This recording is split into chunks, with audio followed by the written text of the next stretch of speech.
Ces plateformes de santé répondent à un besoin des patients. Elles permettent aussi d'avoir accès à un deuxième avis médical par un spécialiste. Près de Béthune, dans le Pas-de-Calais, c'est ce qui a sauvé le parcours de soins de Katia Duchesne. À presque 41 ans et avec son conjoint, elle se bat pour avoir son premier enfant. Ça, c'est tout votre dossier médical? Oui, c'est ça. C'est un long combat. De 5 ans. Elle a consulté un médecin dans sa région pour des problèmes de fertilité sans résultat. Récemment, elle s'est tournée vers une plateforme dédiée au deuxième avis. Elle a transmis tous ses examens médicaux et répondu à des questions en ligne. Il y en a combien? Il y en a 2, 4, 6. Depuis quelle date avez-vous arrêté votre contraception et les éventuelles autres précautions que vous preniez? Avez-vous eu des inséminations artificielles?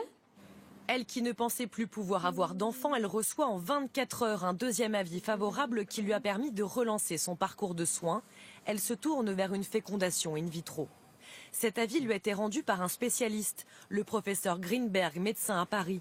Sans cette plateforme, ils n'auraient jamais pu se rencontrer.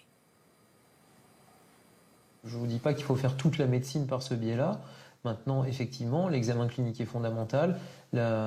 Pouvoir échanger avec les patients, c'est fondamental.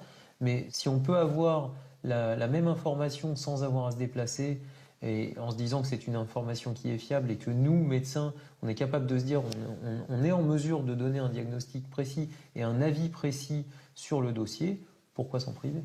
Pour le moment, l'assurance maladie ne rembourse pas ses prestations, mais certaines mutuelles commencent à prendre ses frais en charge.